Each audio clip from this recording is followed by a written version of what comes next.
সন্তান সন্ততি দুনিয়ার জীবনেও আনন্দের বস্তু, আখেরাতের জীবনেও আনন্দের বস্তু, যদি আমরা সন্তানদের যথাযথ কী করি, হকগুলি আদায় করি। যদি অবহেলা করি, এরা আখেরাতের জীবনে আনন্দের পরিবর্তে বিষাদের কারণ হবে, দুঃখ মুসিবতের কারণ হবে। সেজন্যে আমরা আমাদের সন্তানদের হকসমূহের ব্যাপারে, আমাদের যে করণীয় সন্তানদের ব্যাপারে, এগুলোর ব্যাপারে আমরা যত্নবান হব। সন্তান ভূমিষ্ঠ হওয়ার পরে, সন্তান ভূমিষ্ঠ হওয়ার সাথে সাথে একটি আমাদের করণীয় হলো সন্তানের কানে আজান দেব। এই বেজালের দুনিয়ায় সে আগমন করেছে, সাথে সাথে তার কানে আল্লাহর বড়ত্বের কথা পৌঁছে দেওয়া, নবীজির রেসালাতের কথা পৌঁছে দেওয়া, এবং আল্লাহ যেন তাকে শয়তান থেকে হেফাজত করে, তার অন্তরে তাওহীদ রেসালাতের বাণী পৌঁছে দেওয়া। এগুলি যদিও আমরা বাহ্যিক দৃষ্টিতে এগুলার উপকার আমাদের বুঝে আসে না, বাস্তবে এগুলি অনেক বড় উপকারের বিষয়। সেজন্য এগুলির ব্যাপারে আমাদের যত্নবান হওয়া চাই। এই সময়ে বিশেষ করে যখন মেডিকেলে, ক্লিনিকে বাচ্চা হয়, তখন আমরা এই আজানের ব্যাপারে অনেকে অবহেলা করি, এটাকে গুরুত্ব দিই না। এটা একটি গুরুত্বপূর্ণ বিষয়, এটার ব্যাপারে যত্নবান হওয়া। সন্তান ভূমিষ্ঠ হওয়ার পরে যত দ্রুত সম্ভব সন্তানের কানে আজান দেওয়া। এখানে আপনি বলতেছেন হুজুরের কানে কোনো হুজুর পাই নাই, সেই জন্য আজান দিতে পারি নাই। হুজুর পাইতে হবে না, আপনি তো আজান দিতে পারেন, আপনি আজান দিয়ে দিবেন। তারপরেও সন্তান ভূমিষ্ঠ হওয়ার পরে সন্তানের কানে যেন আজান পৌঁছে যায়। হযরত আবু রাফে রাদিয়াল্লাহু আনহু একজন সাহাবী, তিনি বলতেছেন, রাআইতু রাসূলুল্লাহ সাল্লাল্লাহু আলাইহি ওয়াসাল্লাম, আমি নবীজিকে দেখেছি, আযানা ফি উযুনিল হাসান ইবনে আলী হিনা ওয়ালাদাতহু ফাতিমা। যখন হযরত ফাতেমার ছেলে হযরত হাসান, নবীজির নাতি হাসান রাদিয়াল্লাহু আনহু জন্মগ্রহণ করলেন, নবীজি নিজে হযরত হাসানের কানে আজান দিয়েছেন। সুবহানাল্লাহ। বিসসালাহ, সালাত মানে নামাজ, নামাজের আজানের মতো। নামাজের আজান যেরকম আপনারা প্রতিদিন শুনতেছেন 5 বার, ওই রকম নামাজের আজানের মতো করে হযরত হাসানের কানে নবীজি আজান দিয়েছেন। সুতরাং আমরা সন্তান ভূমিষ্ঠ হওয়ার পরে সন্তানের কানে আজান দেওয়ার এই বিষয়টিকে আমরা গুরুত্ব দেব। এটি সন্তানের জন্মের পরে প্রথম করণীয় সন্তানের ব্যাপারে। এরপরে সন্তান ভূমিষ্ঠ হওয়ার কয়েকদিনের মধ্যে সন্তানের তাহানিক করা। তাহানিক মানে সন্তান ভূমিষ্ঠ হওয়ার কয়েকদিনের মধ্যে একজন আল্লাহওয়ালা বান্দা, একজন আল্লাহর নামাজি বান্দা, আল্লাহওয়ালা বান্দার কাছ থেকে সন্তানের জন্য দোয়া নেওয়া এবং ওনার মাধ্যমে সন্তানের মুখে মিষ্টি ছোঁয়ানো, তাহানিক বলা হয়। আম্মা জান আয়েশা রাদিয়াল্লাহু আনহা বলেন, আনা রাসূলুল্লাহ সাল্লাল্লাহু আলাইহি ওয়াসাল্লাম কানা ইউতা বিসসিবিয়ান, সাহাবায়ে কারাম নিজেদের সদ্য ভূমিষ্ঠ শিশুদেরকে, নবজাতক শিশুদেরকে নবীজির কাছে নিয়ে আসতেন। ফায়ুবাররিকু আলাইহিম, নবীজি তাদের জন্য বরকতের দোয়া করতেন। ও ইউহান্নিকুহুম, এবং নবী তাদের তাহানিক করতেন। তাহানিকটা কীভাবে করতেন? খেজুর নিয়ে মুখে সাবিয়ে নরম করে সামান্য পরিমাণ শিশুর মুখে দেওয়া। যেমন আমাদের দেশে মধু দেওয়া হয়, তবে মধু দেওয়ার ক্ষেত্রে খুব ছোটো শিশু সামান্য পরিমাণে, কিঞ্চিত পরিমাণে, ডাক্তাররা অনেক সময় নিষেধ করে থাকেন। তো খেজুর চিবিয়ে আপনার মুখে দেওয়া, এটাকে তাহানিক বলা হয়। এবং সন্তানের জন্য দোয়া নেওয়া, এটি একটি সুন্নাত আমল, যেটি আমাদের সমাজ থেকে প্রায় বিলুপ্ত হয়ে যাচ্ছে। এরপরে সন্তান জন্মের 7ম দিনে কয়েকটি করণীয়। একটি হলো আকিকা করা, একটি হলো মাথা মুন্ডানো, চুল কামিয়ে নেওয়া। 3 নম্বর, চুলগুলা ওজন করে তার সমপরিমাণ চাঁদি, রূপা আল্লাহ রাস্তায় সদকা করা। 4 নম্বর, এর আগে নাম না রেখে থাকলে 7ম দিনে সন্তানের নাম রাখা। নবী করিম সাল্লাল্লাহু আলাইহি ওয়াসাল্লাম বলেন, কুল্লু গুলামিন রাহিনাতুন বিআকিকাতিহি তুযবাহু আনহু ইয়াওমা সাবিহি ওয়া ইউহলাকু ওয়া ইউসাম্মা। প্রত্যেক শিশু তার আকিকার জন্তুর বিনিময়ে বন্ধক থাকে, যেই জন্তু তার জন্মের 7ম দিনে জবাই করা হয়। ওই হলাকু, এবং তাকে হলাক মানে মাথা মুন্ডানো, মাথা কামানো হয় 7ম দিনে। ওই ইউসাম্মা, এবং নাম রাখা হয়। আকিকা এটি একটি গুরুত্বপূর্ণ সুন্নাত, যেটার ব্যাপারে আমরা অবহেলা করি। অনেকে সামর্থ্য থাকা সত্ত্বেও নানা বাহানায়, নানা অজুহাতে আকিকা করেন না বা করতে দেরি করেন। তো আকিকা যাদের আল্লাহ তাআলা সামর্থ্য দিয়েছেন, আমরা চিকিৎসার নামে কত টাকা খরচ করি, টেস্ট করতে দিলে কত টাকা খরচ করি, সিজার করতে গিয়ে কত টাকা খরচ করি, সবখানে টাকা পাই। শুধু আকিকা করতে গেলে আমাদের টেনশন, আকিকা করি না, মনে করি যে আকিকাটা বিশাল করে করতে হবে। ওগুলো তো নিজেরা নিজেদের উপর কষ্ট চাপিয়ে নেওয়া। আনুষ্ঠানিকতা করতে হবে, অনুষ্ঠান করতে হবে, অনেক বড় করে করতে হবে, এগুলো তো শরীয়তের কোনো কথা না। জাস্ট আপনি আকিকা করবেন। তো 7ম দিনে আকিকা করা, অনেকে আকিকা করলেও আবার ওই দিনটাকে গুরুত্ব দেয় না। আমরা অনেক কাজ করি যেগুলোতে শরীয়তের পক্ষ থেকে দিন তারিখ নির্ধারিত নেই, কিন্তু এগুলোকে আমরা খুব কড়াকড়ি করে করি। যেমন ধরেন মৃত মুরব্বীদের জন্যে, মা বাবার জন্যে, এবং আত্মীয় স্বজনের জন্যে, মানুষদেরকে খানা খাওয়ানোর বিনিময়ে যে সবগুলো তাদের জন্য হাদিয়া হিসেবে পাঠানো, ইসারে সব যেটাকে বলা হয় হাদিয়া, তাদেরকে বকশিস করে দেওয়া, তারা যেন সওয়াব পায়, তারা যেন উপকৃত হয়। নিঃসন্দেহে এটা সওয়াবের কাজ, কিন্তু শরীয়তে এর জন্য কোনো দিন তারিখ নেই। আপনি যে কোনো সময় আপনার মরহুম মৃত আত্মীয় স্বজনের জন্যে আপনি খানার আয়োজন করতে পারেন। কিন্তু আমরা বলি কি 4 দিনে করতে হবে, 40 করতে হবে। এই দেখেন 4 দিনের দিন খাবারের আয়োজন করতে হবে, মেজবান করতে হবে, যেটা আমাদের চট্টগ্রামে বেশি আছে। 40 দিনে করতে হবে। এর সপক্ষে আপনি বিন্দু পরিমাণও কোনো দলিল দেখাতে পারবেন না। এটা ঠিক আছে, খানা খাওয়ানো এটা তো সওয়াবের কাজ, কিন্তু এটার সাথে দিন তারিখের সম্পর্ক নেই। তো আপনি যখন ইচ্ছা তখন করেন, যখন সুযোগ তখন করেন, কিন্তু আমরা করি কি 7 দিনের দিন করতে হবে, 40 দিনের দিন করতে হবে। যেখানে দিন তারিখ শরীয়তের পক্ষ থেকে ঠিক নাই, ওখানে আমরা দিন তারিখকে কড়াকড়িভাবে কী করি, পালন করি। আর যেখানে শরীয়ত দিন তারিখের কথা বলছে, ওখানে আমাদের খবর থাকে না। যেমন আকিকার ক্ষেত্রে শরীয়ত বলেছে, এটা হাদিস আছে, সাবিহি, স্পষ্ট হাদিস। সাবিউন মানে হলো 7ম দিন। 7ম দিন আকিকা করতে বলা হয়েছে। আমরা বিভিন্ন বাহানায় করতে পারা সত্ত্বেও আমরা করি না, ঠিক না। এই জন্য সন্তানের 7ম দিনে, জন্মের 7ম দিনে আকিকা করার চাই। নবী করিম সাল্লাল্লাহু আলাইহি ওয়াসাল্লাম বলেন, মান আহাব্বা আইয়ানসুক আন ওয়ালাদিহি ফালইয়ানসুক আনহু, যে তার সন্তানের নবজাতক শিশুর আকিকা করতে চায়, সে আকিকা করবে। আনিল গুলামি শাতানে মুকাফাতান ও আনিল জারিয়াতি শাতুন, ছেলে শিশুর জন্য একই ধরনের 2টি ছাগল, মেয়ে শিশুর জন্য 1টি ছাগল কি করবে, আকিকা করবে।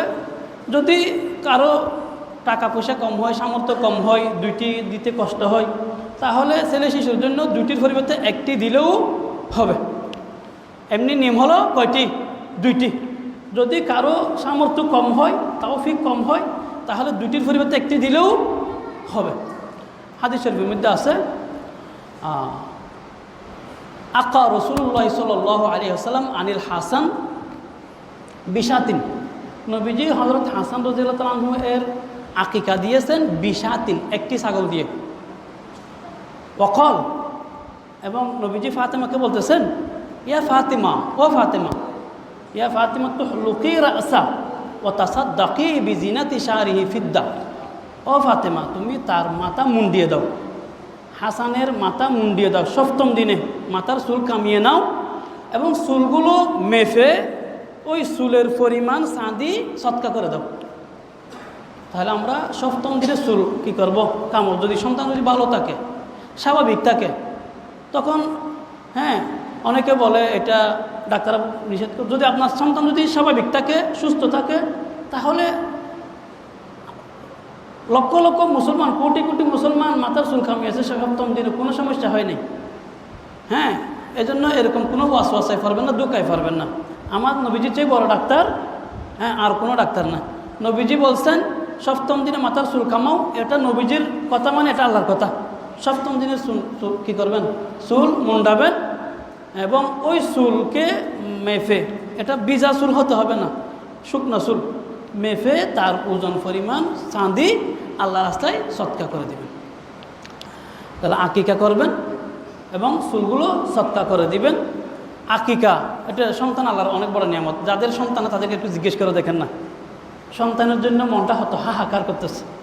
একজন মানুষ লক্ষ লক্ষ টাকা আছে, কোটি কোটি টাকা আছে, একটা ছেলে মেয়ে নেই, তাকে একটু জিজ্ঞেস করে দেখেন তার মনে কতটুকু শান্তি। সে বলবো আমার এত টাকা এত পয়সা, তারপর আমার ভালো লাগে না, নিজের একটা ছেলে মেয়ে নেই। এই জন্য একটা ছেলে মেয়ে এটা আল্লাহর অনেক বড় নিয়ামত। এই নিয়ামতের শুকরিয়া আদায় করা চাই, হলো সন্তানের শুকরিয়া স্বরূপ, এই নিয়ামতের শুকরিয়া স্বরূপ। আকিকা করলে আল্লাহ তাআলা সন্তানকে অনেক বিপদ আপদ থেকে হেফাজত করেন। আকিকার দ্বারাই সন্তানের শারীরিক মানসিক অনেক উন্নতি হয়। এজন্য আকিকাকে গুরুত্ব দিবেন। অনেকে আকিকা নিয়ে টেনশন করে, আকিকার বুঝতো নাকি মা বাবা খেতে পারে না, আকিকার বুঝতো নাকি পরিবারের মানুষ খেতে পারে না। এগুলো সব ফাও, মিথ্যা কথা। এরকম খুব ভালো খাবার, সবাই খাবেন। আকিকার বুঝতো মা বাবা খেতে পারে, ধনী গরিব সবাই খেতে পারে, আত্মীয় স্বজন খাবেন, আত্মীয় স্বজনকে দিবেন সবাই। এমনকি যদি কোনো ছেলে ছোটোবেলায় আকিকা না হয়ে থাকে, এখন বড় হয়ে সে নিজের আকিকা নিজে করতে চাচ্ছে, এখন নিজের আকিকার বুঝতে নিজে খেতে পারবে কিনা? পারবে। আমাকে কয়েকদিন আগে একজন জিজ্ঞেস করছিল, হুজুর আমার আকিকা হয় নাই, আমি কেন আমার আকিকা করতে চাই, আমার আকিকার বুঝতে আমি খেতে পারবো? অনেকে বলতেছে আমি নাকি খেতে পারবো না। আমি কোনো সমস্যা নেই, বেশি করে খাবেন, বেশি করে খাবেন, আকিকার বুঝতে নিজে খেতে পারবে, কোনো সমস্যা নেই। ওই আকিকার সামডা, ওই কুরবানিতে যে মশালা, এগুলো বিক্রি করতে পারবে না, হয়তো নিজে ব্যবহার করবে, নয়তো কাউকে দিয়ে ফেলবে। বিক্রি করলে টাকাগুলো সৎকা করে দিতে হবে। তো যাই হোক, আমরা আকিকাকে আমরা গুরুত্বের সাথে করার চেষ্টা করব। এরপরে হলো আরেকটা, সপ্তম দিনে শিশুর নাম রাখা। নাম এটি আমাদের সন্তানদের হক। আমার ছেলে, আমার মেয়ে, আমি যা ইচ্ছা তার নাম রাখবো, এরকম স্বেচ্ছাচারিতা ঠিক না, এটা তাদের হক। একজন মুসলমান হিসেবে একটি ভালো অর্থবোধক নাম রাখা, এটা আমাদের ইমানি কর্তব্য। এখন আমরা একটা দুকায় পড়ি, শয়তানের দুকা বলা যায়, ওই নামগুলো আছে, এই নামটা আছে, এই নামটা আছে, এই নামটা আছে, আনকমন নাম হতে হবে। এখন এটা আছে, ওইটা আছে, ওইটা আছে বলে বলে আনকমন করতে গিয়ে কী করি? নাম রাখা আলু, বেগুন, পটল, ফুলকপি, বাঁধাকপি, লন্টু, বল্টু, জল্টু, ওইরকম না, এমন এমন নাম রাখে যে নামগুলোর কোনো অর্থ নাই। আফসোস, ভিত্তিহীন নাম, অর্থহীন নাম, মুসলমানের নামের কোনো গন্ধ নাই, এরকম নাম, এরকম নাম রাখা উচিত নয়। নামের একটা গুরুত্ব আছে শরীয়তের মধ্যে। ভালো নাম রাখা চাই, এমন নাম রাখবো যে নামে শিরিকের গন্ধ নেই, যে নামে খারাপ কোনো অর্থ নাই, অথবা যে নামের কোনো অর্থই নাই, এরকম নাম আমরা রাখবো না। নবী করিম সাল্লাল্লাহু আলাইহি ওয়াসাল্লাম হাদিসের মধ্যে বলেছেন, ইন্নাকুম তুদআউনা ইয়াউমাল কিয়ামাতি বিআসমাইকুম ওয়া বিআসমাই আবাইকুম ফাহাসিনু আসমাআকুম। নবীজি বলেছেন যে নিশ্চয় তোমাদেরকে কিয়ামতের ময়দানে তোমাদেরকে ডাকা হবে তোমাদের নাম ধরে, ওবি আসমায়ে আবাইকুম, তোমাদের পূর্বপুরুষদের নাম ধরে, ফাহাসিনু আসমা আকুম, সুতরাং তোমরা তোমাদের নামগুলো সুন্দর করে রাখো, তোমরা নামগুলো সুন্দর করে রাখো। তোমাদের ইচ্ছা মতো মন যা চায় তা উল্টাপাল্টা নাম রেখে দিলাম, ওইরকম যেন না হয়। ভালো নাম রাখা এটা শরীয়তের নির্দেশ, এই জন্য আমরা একটা ভালো নাম রাখবো। নবীজি খারাপ নাম পরিবর্তন করে দিতেন, নামের এত গুরুত্ব। কারণ নাম যদি নবীজি শুনছেন, যে নবীজি নামটা শোনার পরে বুঝলেন যে নামটা খারাপ, নামের অর্থ ঠিক নেই, নবীজি নামটা পরিবর্তন করে দিতেন, এত গুরুত্ব। আমাদের আয়েশা রাদিয়াল্লাহু আনহা বলেন, আন্না রাসূলুল্লাহ সাল্লাল্লাহু আলাইহি ওয়াসাল্লাম কানা ইউগাইয়িরুল ইসমাল কবিহা, নবীজি খারাপ অর্থবোধক নাম পরিবর্তন করে দিতেন। হযরত আব্দুল্লাহ বিন উমর রাদিয়াল্লাহু তাআলা আনহু বলেন, আমার একটা বোন ছিল, আমার বোনের নাম ছিল আসিয়া। ইসলাম পূর্ব সময়ে নামটার অর্থ ভালো ছিল, ইসলাম পরবর্তী সময়ে নামটা ভিন্ন অর্থে ব্যবহার হওয়ার কারণে অর্থটা খারাপ হয়ে গেছে। তখন নবীজি তার নামটা পরিবর্তন করে রাখলেন জামিলা, ফাসাম্মাহা রাসূলুল্লাহ সাল্লাল্লাহু আলাইহি ওয়াসাল্লাম জামিলা। নবীজি হযরত ওমর রাদিয়াল্লাহু আনহু এর মেয়ে আসিয়ার নাম কত গুরুত্ব, নাম পরিবর্তন করে দিয়েছেন নবীজি। হযরত সাঈদ ইবনে মুসাইয়্যিব শ্রেষ্ঠ তাবেঈ, তিনি বলতেছেন আমার দাদা সাহাল রাদিয়াল্লাহু আনহু নবীজির দরবারে গেলেন। তিনি তখন নতুন নতুন মুসলমান হয়েছেন, নবীজির শান মান সম্পর্কে ওনার পুরোপুরি অবগতি ছিল না। তো নবীজি ওনাকে জিজ্ঞেস করলেন মাসমুক, তোমার নাম কি? তিনি বললেন হাজান, আমার নাম হাজান। হাজান মানে হলো শক্ত জমিন। তো নবীজি বললেন বাল আনতা সাহলুন, নবীজি বললেন বরং তোমার নাম হলো সাহাল। তার মানে নবীজি তার নামটা পরিবর্তন করে দিচ্ছেন, যে তোমার নাম হাজান নয়, বরং বলো তোমার নামটা সাহাল। তিনি বললেন মা আনা বিমুগাইরিন ইসমান সাম্মানিহি আবি, তিনি বলতেছেন আমার বাবা যে নাম রেখেছে আমি ওই নামটা পরিবর্তন করতে চাচ্ছি না। নবীজি আর কিছু বলেন নাই, ওনার নাম উনি বলছেন আমার নামটা পরিবর্তন করতে চাচ্ছি না। হযরত সাঈদ ইবনে মুসাইয়্যিব রাহমাতুল্লাহ আলাইহি বলতেছেন আমার দাদা নামটা পরিবর্তন না করার কারণে, নবীজি রাখতে চাইছিলেন সাহাল, সাহাল মানে হলো নরম জমিন, ওনার নাম ছিল শক্ত জমিন। তো বলতে আমার দাদা নামটা পরিবর্তন না করার কারণে আমাদের পুরো বংশের মধ্যে এই শক্ত শক্ত স্বভাব, কর্কট স্বভাব, কটু স্বভাব এটা রয়ে গেছে। সবার মেজাজের মধ্যে কর্কশ স্বভাব, কেড়ামেকে মনে না হয়, এইরকম স্বভাবটা রয়ে গেছে। ভালো নামের ভালো আসর, মন্দ নামের একটা মন্দ আসর আছে। এই জন্যে একটা ভালো নাম রাখা চাই, নাম যদি খারাপ হয় ওটা পরিবর্তন করা চাই। অনেকেই ওই আনকমন করতে গিয়ে নিজের ইচ্ছা মতো নাম রাখতে চায়। আমরা বেলাখান বাড়িতে মসজিদের বিভিন্ন হুজুরদেরকে করে এক জায়গায়, তো ওনারা যেটা নাম বলে আমরা বলি এটা তো ঠিক নেই, ওনারা একটার পর একটা বলে ঠিক নেই, দেখতেছি একদম মাগরিবের সময় হয়ে যাচ্ছে। তো আমি বলতেছি হুজুরকে, হুজুর তাড়াতাড়ি শেষ করে দেন, নামাজের সময় চলে যাব। ওনারা যা বল তা রাখেন। ওটা মেয়ের বাবা ওটা খেয়াল করতে পেরেছে যে আমরা তাড়াতাড়ি করে নামটা রেখে দিয়ে চলে আসতেছি ওনাদের ইচ্ছা মতো রাখতে গিয়ে। উনি এরপরে আমার রুমে আসলেন একদিন, আবার এক সপ্তাহ পরে পুরো 1 ঘন্টা বসে আবার একটা নাম ঠিক করে গেছে।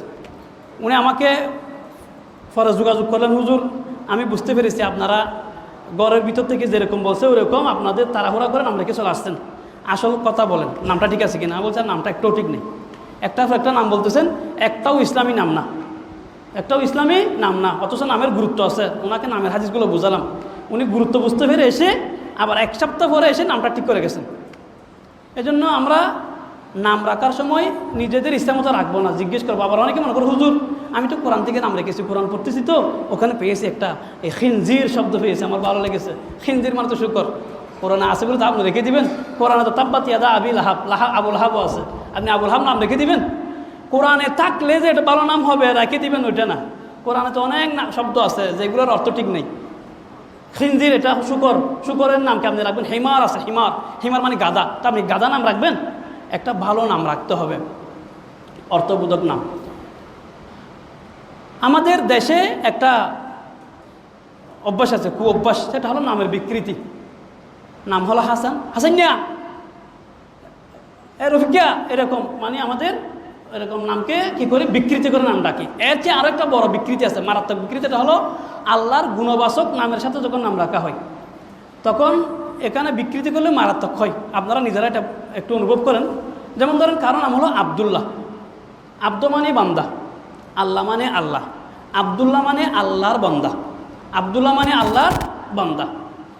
এটা যদি বুঝে থাকেন এরপর একটা বলেন আব্দুর রহিম কারো নাম। আব্দুল্লাহ মানে যদি আল্লাহর বান্দা হয় তাহলে আব্দুর রহিম মানে কি হবে বলেন তো? বুঝে আসে না, আমি আবার বলি। আব্দ মানে বান্দা, আব্দ মানে বান্দা, আল্লাহ মানে আল্লাহ। তো আব্দুল্লাহ মানে আল্লাহর বন্দা, আব্দুর রহিম মানে কার বন্দা?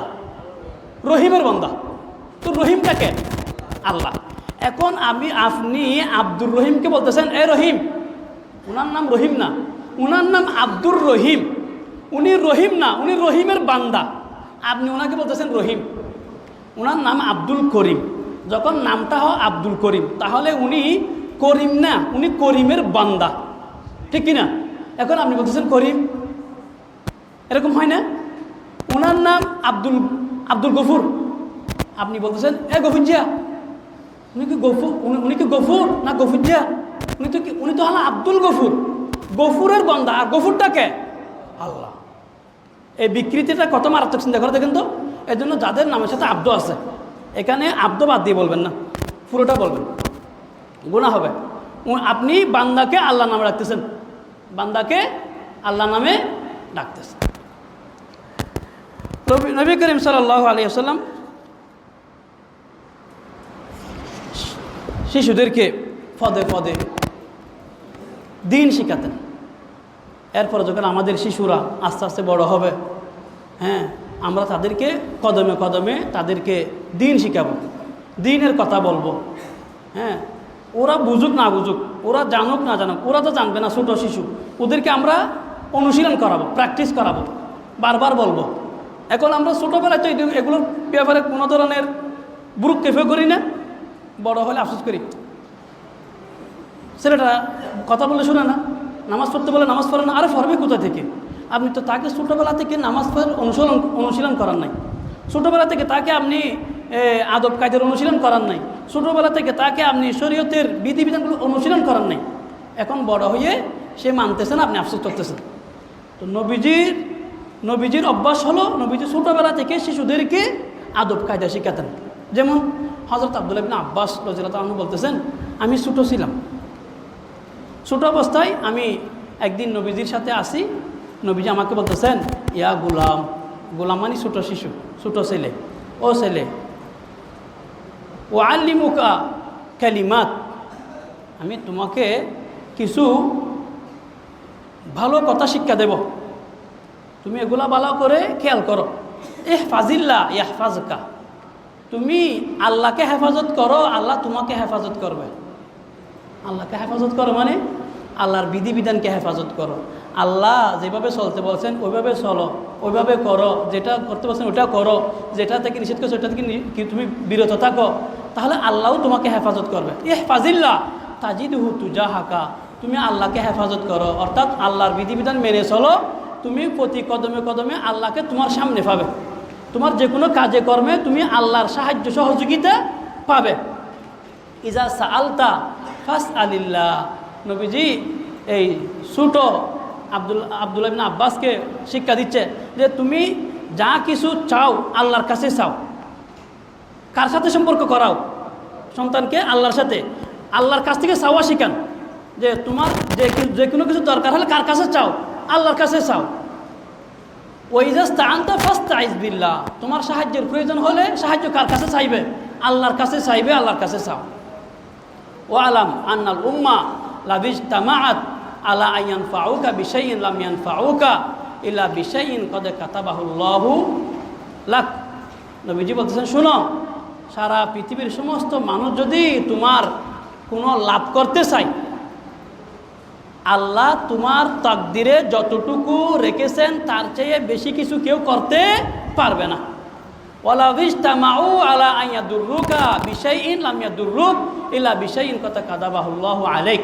আর সারা পৃথিবীর মানুষ মিলে যদি তোমার ক্ষতি করতে চায়, আল্লাহ তোমার তাকদিরে যতটুকু রেখেছেন তার চেয়ে যাররা পরিমাণ বেশি ক্ষতি কেউ করতে পারবে না।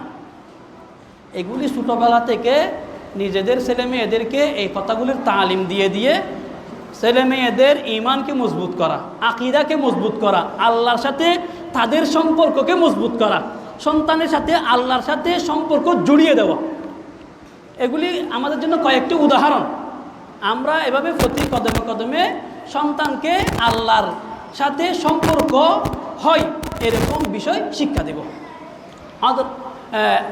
একজন সাহাবী তিনি বলতেছেন, আমি ছোটোবেলায় নবীজির ঘরে লালিত পালিত হয়েছি। আমি নবীজির সাথে খেতাম, নবীজির ঘরে থাকতাম। তো একদিন আমি খেতে বসেছি, ছোটো হওয়ার কারণে আমি না বুঝে একবার এই দিক থেকে একবার ওই দিক থেকে আমি খাচ্ছি। তখন নবীজি আমাকে বলতেছে, ইয়া গুলাম সাম্মিল্লাহ কুল বিয়ামিনিক ও কুল মিম্মা ইয়ালিক। নবীজি বলতেছেন, এ বাবু সাম্মিল্লাহ, আল্লাহর নামে খাও, কুল বিয়ামিনিক, তুমি বিসমিল্লাহ বলে খাও, তোমার সামনে থেকে খাও, তুমি ডান হাতে খাও। নবীজি তাকে শিখিয়ে দিচ্ছেন কিভাবে খেতে হবে, কি বলে খেতে হবে, কোন দিক থেকে খেতে হবে। তো এগুলো হলো আমাদের জন্য উদাহরণ। আমরাও আমাদের শিশুদেরকে ছোটোবেলা থেকে শিখাবো, এভাবে খাও, ওয়াশরুমে যাওয়ার সময় দোয়া পড়ো, খাওয়ার সময় দোয়া পড়ো, ঘুমের সময় দোয়া পড়ো, মুরব্বি দেখলে সালাম দাও, হ্যাঁ এই কাজটা এভাবে করো, এটা এভাবে করো, এখন তুমি নামাজ পড়ো, এখন তিলাওয়াত করো, এখন মক্তবে যাও। আমরা সন্তানকে কি বানাবো? ডাক্তার বানাবো, মাস্টার বানাবো, চাকরিজীবী বানাবো। বাংলার কত গুরুত্ব, মক্তবে ছাত্র পাওয়া যায় না কেন? আরবির দরকার নাই, আরবির দরকার নাই। আমি দেখতেছি অনেক ছেলে মেয়ে আর স্কুলে যায় ঠিকই, কিন্তু এদেরকে মক্তবে একদিন পাওয়া গেলে 10 দিন পাওয়া যায় না। গুরুত্ব দিতে হবে। মক্তবে সকাল সন্ধ্যা আপনার কি ছেলে মেয়েদেরকে মক্তবে পাঠান, কোরআন শিক্ষা দেন, যেই টাইমে আপনার সুবিধা হয়। সন্তানকে কোরআন শিক্ষা দেন, নামাজ শিক্ষা দেন, এগুলো আপনার আসল সামান। আপনি মারা গেলে আপনার ছেলে আপনার কবরের পাড়ে গিয়ে আলহামদুলিল্লাহ সূরাটা শুদ্ধ করে বলতে পারবে না। এর চেয়ে দুর্ভাগ্য আর কি হতে পারে? আপনি সন্তানকে কোরআন শিখাচ্ছেন না। সন্তানকে পদে পদে দিন শিখান। হযরত হাসান রাদিয়াল্লাহু তাআলা ছোট কিছু বুঝে না, সৎকার একটা খেজুর নিয়ে মুখে দিয়ে ফেলছে। নবীজি বলছে কাহ কাহ, আমরা বলি না সি সি তুতু তুত, ছোটো বাবুদেরকে বলি। নবীজি কাহ কাহ ইরমি বিহা আমা আলিমতা ইন্না লা নাকুলু সাদকা, যে তুতু ফেলে দাও ফেলে দাও, তুমি জানো না আমরা সৎকা খাই না। তো ওরা তো ছোটো বুঝে না, ওদেরকে এভাবে বোঝাতে হবে। এখন আমরা বলি তো ছোটো বাবু বুঝে না। আরে ও তো ছোটো বাবু বুঝে না, আপনি তো বুঝেন। আপনি তো ওকে ছোটোবেলা থেকে বাধা দিচ্ছেন না, তার তো এগুলা অভ্যাস হয়ে যাবে। সে যা খাবে তা খাবে, কোনটা খাবে কোনটা খাবে না, কোনটা হালাল কোনটা হারাম, সে এগুলো আর বাছ বিচার করবে না। এগুলা বুঝার তার মধ্যে আর কোনো পার্থক্য করার কোনো শক্তি তার মধ্যে হবে না। ছোটোবেলা থেকে তাকে বুঝান যে সব কিছু খেতে পারবো না, সব কিছু নিতে পারবো না, সব কিছু বুক করতে পারবো না। আমি একজন ইমানদার হিসেবে আমাকে কি করতে হবে? বেশি বেশি খেতে হবে। যে বরগর ডোলার ডইলে এটা আপ ফেলে লইম, কুস্তে ফেলে লইম, ব্যাং ফেলে লইম, কেঁড়া ফেলে লইম, হস্ত ফেলে লইম, মাছ ফেলে লইম, ন মুসলমান শুধু মাছ নেব আর কিছু নিতে পারবো না। এজন্য আমি কোনটা খাবো না, শিশুদেরকে ছোটোবেলা থেকে এগুলো শেখাতে হবে। এজন্য শিশুদেরকে ছোটোবেলা থেকে কদমে কদমে দিন শেখান। কখন কি করতে হবে না করতে হবে ছোটোবেলা থেকে শিখালে এগুলো অভ্যাস হয়ে যাবে। বড় হলে আর টেনশন করতে হবে না। ছোটোবেলা থেকে শিখাবেন না, বড় হয়ে আফসোস করবেন, ছেলে কথা শুনে না, শুনবে কোথা থেকে? ছোটোবেলায় আমরা অভ্যাস করাই নাই। আল্লাহ তাআলা আমাদেরকে বুঝার আমল করার তৌফিক দান করুন। মুআজ্জাজ হাজিরিন, এখন দেশে বর্ষাকাল শুরু হচ্ছে, চারিদিকে লাগাতার বৃষ্টি হচ্ছে। তো বৃষ্টি এটি আল্লাহর অনেক বড় একটি রহমত। কোরআনে আল্লাহ তাআলা অনেক জায়গায় বৃষ্টির ব্যাপারে আলোচনা করেছেন।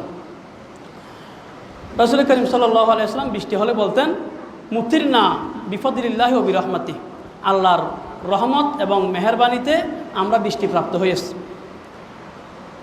আরবে কিছু মানুষ ছিল যারা মনে করত বিভিন্ন নক্ষত্র তারার প্রভাবে বৃষ্টি হয়। তো এই জন্য নবীজি বলতেন কোনো তারা না, বরং আমরা বৃষ্টি পেয়েছি কার রহমতে? আল্লাহর রহমতে। আল্লাহ তাআলা হাদিসের মধ্যে বলেছেন, হাদিসে কুদসির মধ্যে বলেছেন, আমার কিছু বান্দা আমার উপর ঈমান এনেছে আর কিছু বান্দা আমাকে কি করে? অস্বীকার করে। যারা একথা বলে আমরা আল্লাহর রহমত এবং অনুগ্রহে বৃষ্টিপ্রাপ্ত হয়েছি, তারা আমার উপর ঈমান এনেছে। আর যারা বলে আমরা তারার কারণে তারার প্রভাবে বৃষ্টি পেয়েছি, তারা আমাকে অস্বীকার করেছে, তারার উপর ঈমান এনেছে, নাউজুবিল্লাহ। এজন্য আমরা কোন আকীদা বিশ্বাসী? কোনো তারার প্রভাবে, কোনো কিছুর প্রভাবে বৃষ্টি হয় ওটাতে, নাকি আল্লাহর রহমতে? আল্লাহর রহমতে আমরা বৃষ্টি পেয়েছি, আমরা একথা বলি। বৃষ্টির সময় নবীজি একটি দোয়া পড়তেন এবং সাহাবায়ে কেরামকে নবীজি শিক্ষা দিয়েছেন, ছোট্ট এবং খুব অর্থবহ একটি দোয়া। আমরা মুখে মুখে বলি আল্লাহুম্মা সয়্যিবান নাফিআন, বাস আল্লাহুম্মা সয়্যিবান নাফিআন, আল্লাহুম্মা সয়্যিবান নাফিআ। আল্লাহ আমাদেরকে উপকারী বৃষ্টি দান করুন, আল্লাহ আমাদেরকে উপকারী বৃষ্টি দান করুন। আমরা এই বৃষ্টিকালীন সময়ে এই দোয়া বেশি বেশি পড়ব, যখন ইচ্ছা তখন পড়ব, আমাদের পরে হাঁটতে বসতে চলতে ফিরতে আমরা এই দোয়া বেশি বেশি পড়ব। আরেকটা কথা হলো, হাদিসের মধ্যে যত সময়ে দোয়া আল্লাহর দরবারে বিশেষভাবে কবুল হয় বলে উল্লেখ করা হয়েছে, তার মধ্যে একটি হলো তাহতাল মাতর, যখন বৃষ্টি বর্ষণ হচ্ছে ওই সময় আল্লাহর কাছে দোয়া করলে আল্লাহ বিশেষভাবে দোয়া কবুল করেন। তাই আমরা ওই সময়ে নিজের মনের চাওয়া পাওয়া আল্লাহর কাছে মন খুলে বলবো। হযরত আনাস রাদিয়াল্লাহু তাআলা আনহু বলেন, আমরা একবার নবীজির সাথে ছিলাম, বৃষ্টি শুরু হলো, নবীজি গায়ের কাপড় সরিয়ে নিলেন, নবীজির শরীর মুবারক বৃষ্টির পানিতে ভিজে গেল। জিজ্ঞেস করলাম, ওগো আল্লাহর রাসূল, আপনি এরকম কেন করলেন? নবীজি বললেন, এগুলি এইমাত্র আল্লাহর পক্ষ থেকে এসেছে। বৃষ্টির পানিতে সামান্য পরিমাণে নিজের শরীরকে সিক্ত করা, বীজাণু, আবার বেশি করে একটু বৃষ্টির পানিতে নিজের শরীরকে বীজাণু। আর অনেক সময় যখন ভারী বৃষ্টি হয়, কোনো কিছু অতি বেশি ভালো না। হ্যাঁ, আল্লাহর নিয়ামত, পানি আল্লাহর নিয়ামত, আগুন আল্লাহর নিয়ামত, বাতাস আল্লাহর নিয়ামত, কিন্তু বেশি হয়ে গেলে কিয়ামত। বেশি হয়ে গেলে কিয়ামত। লাগাতার 2-3 দিন পড়ছে, মানুষের ঘর বাড়ি ডুবে গেছে, কত কষ্ট।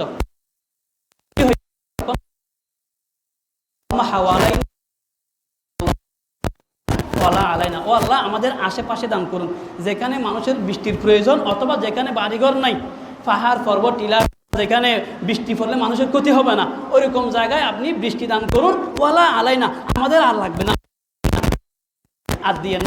নবীজির কাছে, নবীজি জুমার দিন খুতবা দিচ্ছেন, 2 সাহাবী দাঁড়িয়ে বলল, ও আল্লাহর রাসূল,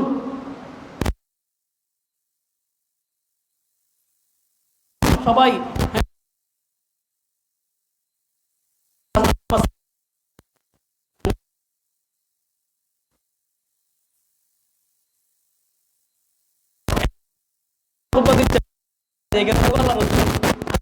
করলেন, এখন তো বৃষ্টির কারণে ঘর বাড়ি সব ভেসে যাচ্ছে, ক্ষেত ফসল সব পানির নিচে ডুবে যাচ্ছে, আর এখন তো কষ্ট শুরু হয়ে গেল।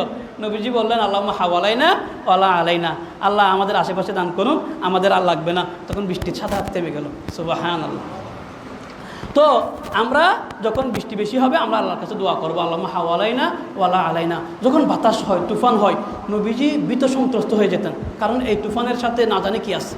এজন্য ওই সময় ভীত সন্ত্রস্ত হওয়া, আমরা দুর্যোগ মোকাবেলার জন্য প্রস্তুতি নিচ্ছি, এই ধরনের ফালতু কথা বলবেন না। কিসের দুর্যোগ মোকাবেলা?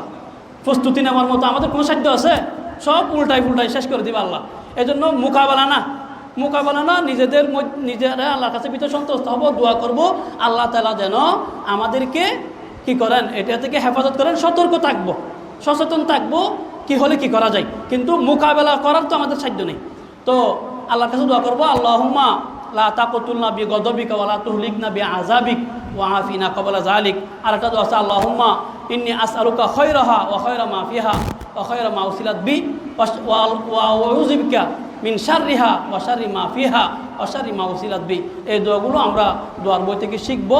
এই বৃষ্টিকালীন সময়ে আমরা এগুলো আমল করব, আল্লাহর কাছে পরে দোয়া করব। আল্লাহ তাআলা আমাদেরকে আমল করার তৌফিক দান করুন। ওয়া আখিরু দাওয়ানা আলহামদুলিল্লাহি রাব্বিল আলামিন। যারা সুন্নাত পড়েন সুন্নাত পড়েন।